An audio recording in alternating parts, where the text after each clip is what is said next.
அதுல ராகுல் காந்தி மாத்திரம் தான் விதிவிலக்கு. அதுல இந்திய ரத்தம் மாத்திரம் இல்லாம கொஞ்சம்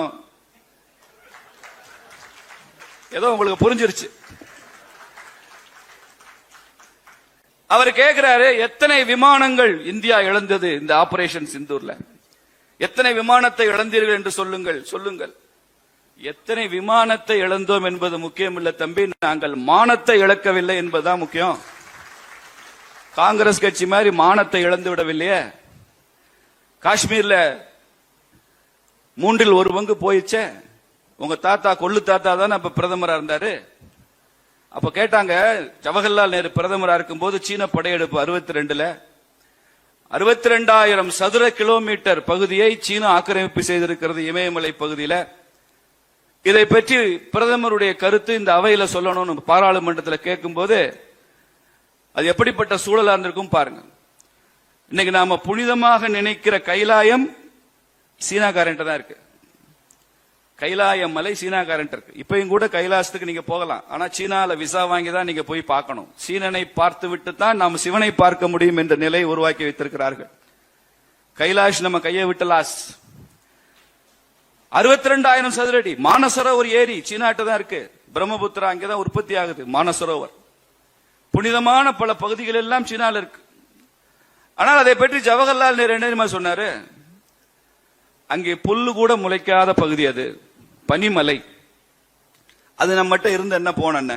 இதுதான் நம்ம இந்த நாட்டினுடைய பிரதமருடைய not even a blade of grass அவர் சொன்ன பயன்படுத்தின வார்த்தை, புல் கூட முளைக்காத ஒரு பகுதி. இந்த கேள்வியை கேட்டவர் ஜனசங்கத்தினுடைய எம்பி. அவர் கொஞ்சம் தலை வழுக்கையா இருக்கும்.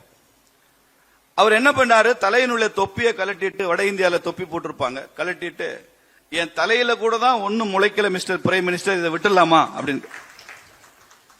அடுத்த கேள்விதான் ரொம்ப அபாயகரமான கேள்வி கேட்டாரு. மிஸ்டர் பிரைம் மினிஸ்டர், உங்க தொப்பியை கலட்டுங்க, உங்க தலையில தான் ஒன்னும் முளைக்கல, அதை விட்டுலாமா அப்படின்னு கேட்டாரு நாடாளுமன்றத்தில். நேருவால பதில் சொல்ல முடியல. ஒரு டெரிட்டோரியல் இன்டெகிரிட்டியே இல்லாத ஒரு ஆட்சியாக காங்கிரஸ் ஆட்சி இருந்தது. சுதந்திரத்தின் போது பாகிஸ்தான் என்று மிகப்பெரிய நிலப்பரப்பை இழந்தோம். 1/3 ஆஃப் தி காஷ்மீரை இழந்தோம். அதுக்கப்புறம் 62,000 சதுர கிலோமீட்டர் சீனாவில் இழந்தோம். தீன்பிகான் ஒரு தீவை தூக்கி பங்களாதேஷ் கொடுத்தோம். அக்ஷய் சென் ஒரு பகுதியை தூக்கி குஜராத்தினுடைய பகுதியை தூக்கி மறுபடியும் பாகிஸ்தானுக்கு கொடுத்தோம். இது யாரு அப்பை விட்டு சொத்து? யாருடைய நிலப்பரப்பை எடுத்து தார வார்க்கிறது? இந்தியா சுதந்திரம் அடைந்த அதே நேரத்தில் தான் சீனாவும் அந்த டோட்டல் ரெவல்யூஷன் பண்ணி அவங்களும் ஆட்சிக்கு வந்தாங்க. மாசே துங்கனுடைய ஆட்சி 49ல. சீனா ஆட்சிக்கு வந்த பிறகு எக்ஸ்பான்ஷனிஸ்ட் விரிவடைந்து கொண்டே போயிருக்கிறது. திபேத்தை பிடிச்சுட்டான் சீனா. தைவான், சீனால ஒரு அமைச்சர் இருக்கிறார், தினசரி காலையில் அவருக்கு என்ன வேலைன்னா, தைவான் சீனாவுக்கு சொந்தமான நிலப்பரப்பு அப்படின்னு தினசரி காலையில் ஒரு அறிக்கை விடுவார். இன்னைக்கு கூட தைவான்ல ஒரு மினிஸ்டர் இருக்கார். அவர் என்ன செய்வார்னா, இல்ல தைவான் தனி நாடு, சீனாவுக்கு சம்பந்தம் இல்லைன்னு சாயங்காலம் அவர் ஒரு ஸ்டேட்மெண்ட் கொடுப்பார். இந்த ஸ்டேட்மெண்ட் போர் 70 வருஷமா போயிட்டு இருக்கு. திபேத்தை பிடிச்சுக்கிட்டான், தைவானை கிளைம் பண்றான். ஹாங்காங் இங்கிலாந்தோட இருந்தது 50 ஆண்டுகள் ஒப்பந்தம்.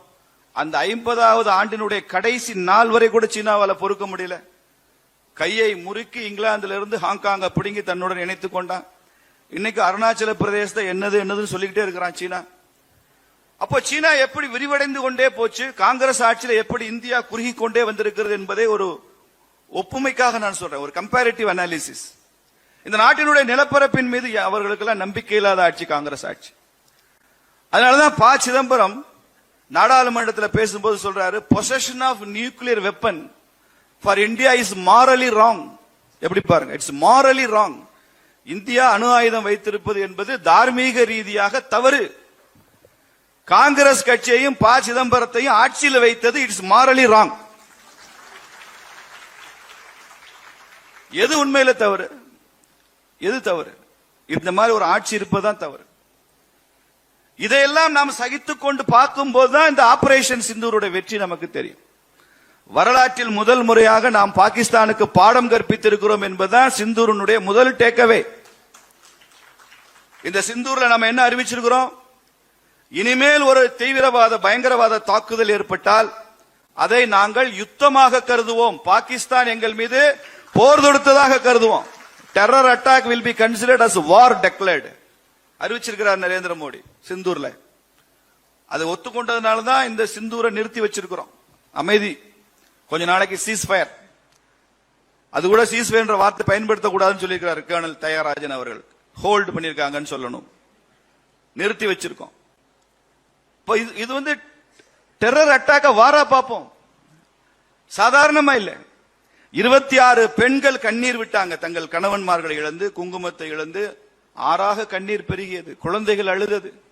அந்த காட்சியெல்லாம் நம்மளால பார்க்கவே முடியாது வீடியோல. 26 இந்திய பெண்களின் கண்ணீருக்கு விலை என்ன தெரியுமா? நரேந்திர மோடி என்ன சொல்லியிருக்கிறார் தெரியுமா?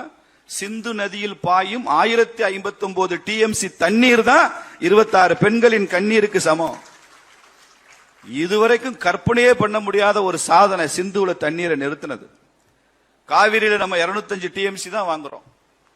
அந்த மேட்டூர் டேம்ல அதை திறந்து விடும்போது கண்கொள்ளா காட்சியா இருக்கும். அப்படியே பிளட் 205 டிஎம்சில கொஞ்சம் தண்ணி வரும்போதே அப்படி இருக்கும், கண்கொள்ளா காட்சி.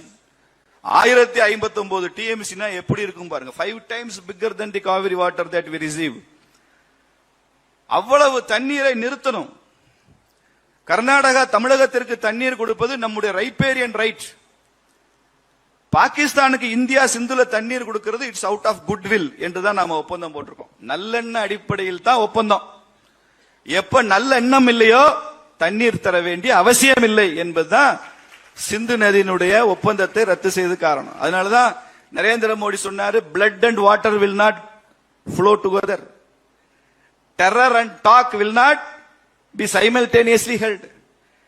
Trade and terror, it will not go together. வர்த்தகமும் பயங்கரவாதமும் ஒன்னா பண்ண முடியாது. உங்க கூட ரத்தமும் ஆறும் ஒன்னா ஓட முடியாது. பேச்சுவார்த்தையும் பயங்கரவாத தாக்குதல் ஒன்னா நடக்க முடியாது. இதை வரலாற்றுக்கு நிரூபிச்சிருக்கோம். நாம உலகத்தில் பயங்கரவாதிகளை கையாளுவதில் நிபுணத்துவம் பெற்ற நாடு, தயவுதாட்சியம் இல்லாமல் சகிப்புத்தன்மை இல்லாத ஒரு நாடு என்று பெயர் பெற்ற நாடு ஒன்னு இருக்கு, இஸ்ரேல்.